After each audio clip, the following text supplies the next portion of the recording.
Hello and welcome to episode 2 of the All Points Bulletin podcast. Thanks to everyone that downloaded and watched last week's episode. Hopefully we've got a little bit more information for you.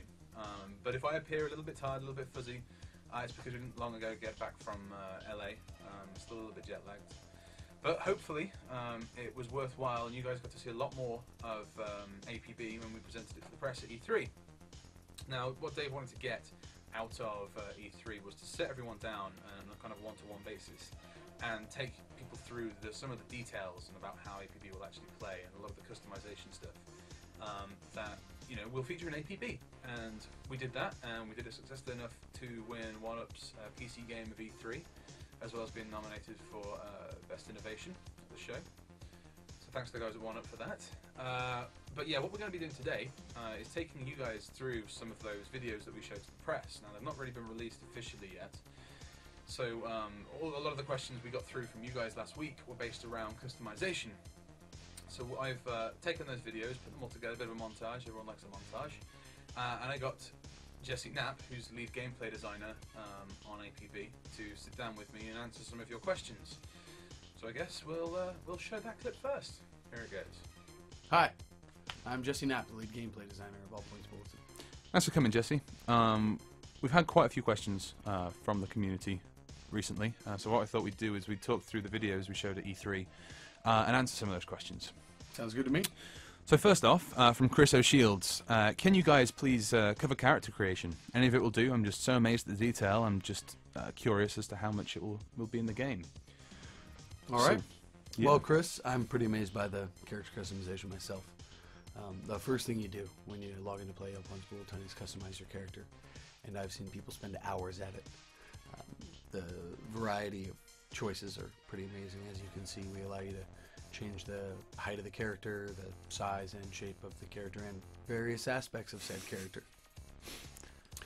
We allow you to add weight, take weight away, change your musculature, veins, skinniness, chest hair.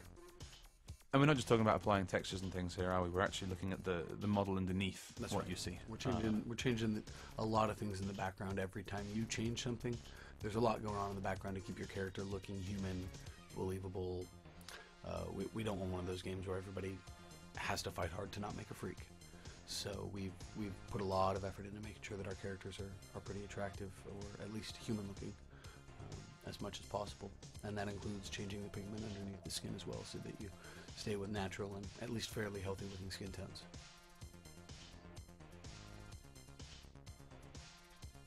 We've tried to make sure that we support a variety of ethnicities in our game.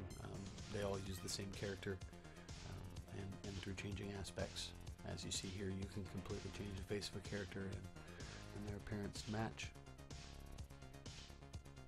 And really, this video doesn't do it justice.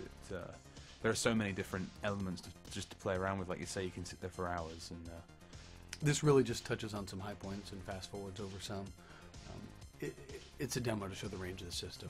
It doesn't show every single thing it can do, but the detail goes on to things like our hairstyles, where you can change various parts of the hairstyle to create your own truly unique character. Yeah, I think that's one of the important things to look at here is, if you want to, you can make a character that looks like no one else in the game. Nobody else is going to look like you, unless they copy you. And that's a pretty big compliment. Yeah, of course it is.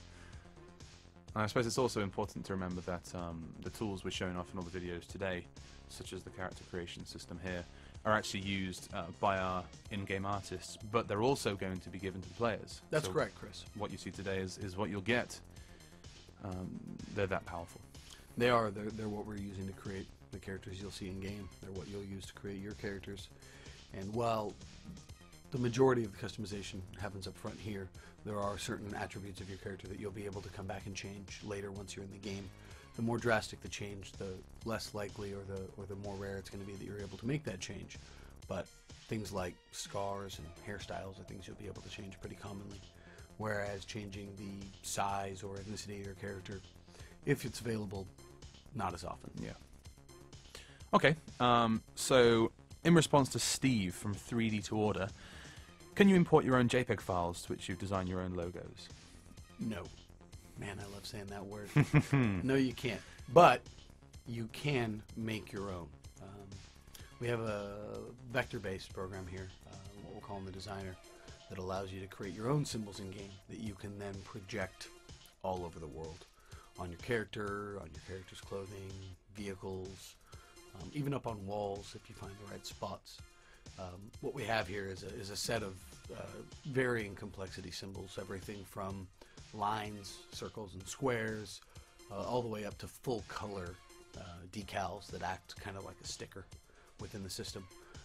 Everything other than the full color ones can have masks applied to them. They can be skewed, colorized, have various fade and other sorts of effects applied, and you can combine these together to create something that, if possible, is even more unique than your character. And then you can use this to really kind of push your identity in our game. My only complaint about this tool is that it's oftentimes overwhelming for me when I sit down without a really strong idea of what I want to make. It sometimes takes me 20 or 30 minutes to get going. But once I do, it's so much fun. So And if you, sorry. Go These ahead. symbols that you're seeing here, they're applied literally everywhere in game, right? They're applied a great many places. Now, being a designer, I'm going to have to say no, they're not applied everywhere, but most of the important places. You can put them on your skin as a tattoo, and we'll talk about that more in a minute. But you can also put them on clothing, on vehicles as part of your paint job, and on the walls of buildings.